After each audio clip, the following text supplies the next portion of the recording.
We are back, and it's time for another story time. Howdy. Hope everybody's doing great. Our story this week is another in our series for Black History Month, and it is Little Melba and Her Big Trombone. It is by Catherine Russell Brown with illustrations by Frank Morrison. So, let's find out about Little Melba and Her Big Trombone. Spread the word. Little Melba Doretta Liston was something special. The year she was born was 1926. The place was Kansas City, where you could reach out and feel the music. The avenues were lined with jazz clubs, street bands, and folks harmonizing on every corner.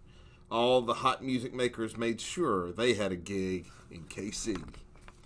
From as far back as her memory would go, Melba loved the sounds of music. Blues, jazz, and gospel rhythms danced in her head. The plink of a guitar, the hum of a bass, the thrum thrum of a drum, the plang plang of a piano, and the tremble of a sweet horn. Notes stirred and rhythms bubbled all through Melba's home. She couldn't get enough. Music was always on her mind. She daydreamed about beats and lyrics, and music was on Melba's mind at night, too, when she should have been fast asleep. Melba loved to hum along with the radio. Sometimes the music sounded so good, she cupped her ear to the majestic and closed her eyes. She especially loved Fats Waller, with his growly voice and booming piano. The player piano came alive when Melba's kinfolk stopped by, while Melba pedaled, her aunties danced around the room. With all that music flying by, Melba wanted to create her own sounds. When she was 7 years old, she decided to sign up for music class at school. What instrument could I play? Melba wondered. At the traveling music store, Melba eyed a long, funny-looking horn. "That one!" she cried. "It's beautiful!" "A trombone?" Mama Lucille frowned. "It's big, and you're a little girl." "Please," Melba begged. Mama Lucille bought the shiny trombone on the spot.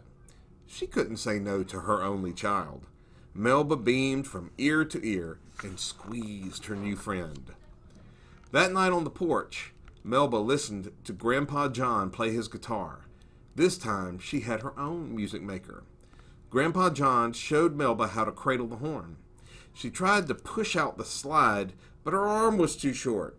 She had to tilt her head sideways and stretch out her arm. Melba gave the horn a mighty blow.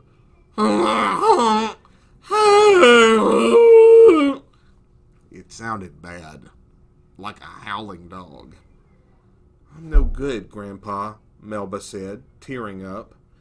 "If you can blow, you can play," Grandpa John said. "Now stand up straight and blow steady."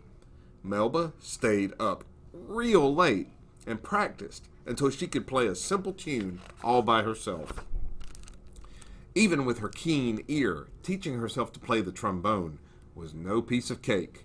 But Melba kept blowing her horn, getting better day by day. The cool brass of the horn felt swell on her fingers.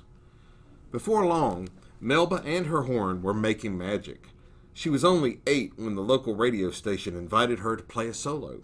Mama Lucille and Grandpa John were so proud as they watched little Melba play her big trombone.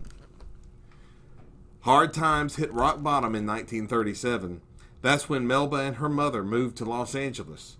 The long train ride took them 5 states west and worlds away from Kansas City. Melba's new teachers discovered that she was as smart as a whip. Her test scores were so high, the principal skipped her up from 6th grade to 8th. In high school, Melba joined Alma Hightower's famous after-school music club. Melba quickly became the star player in the club's band, the Melodic Dots. The other club members struggled to keep up with Melba. Jealous boys called her bad names.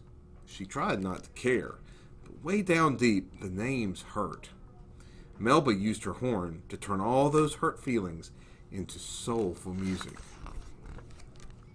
Melba's talent kept growing. She began writing music too.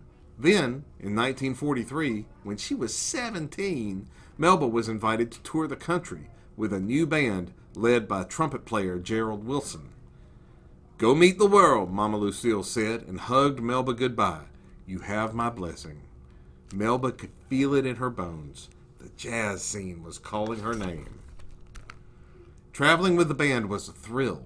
Each city, from Salt Lake to New York, was an eyeful of something new. Melba became a master musician. She composed and arranged music, spinning rhythms, harmonies, and melodies into gorgeous songs. And when Melba played the trombone, her bold notes and one-of-a-kind sound mesmerized the crowd. Still, Melba was lonely. She was the only woman in the band. Some of the men were cruel. Others acted as if she wasn't there. Melba let the music in her head keep her company.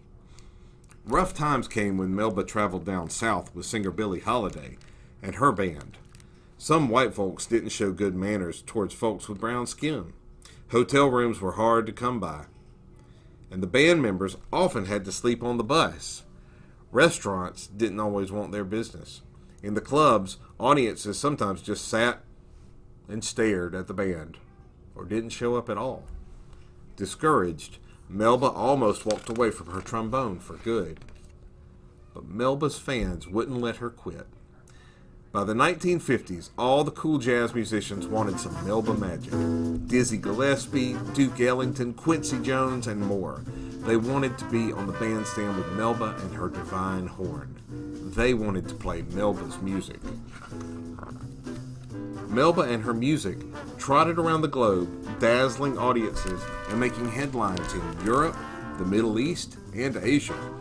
All her life, Melba kept composing and arranging music, kept making her trombone sing. Spread the word. Melba Doretta Liston was something special.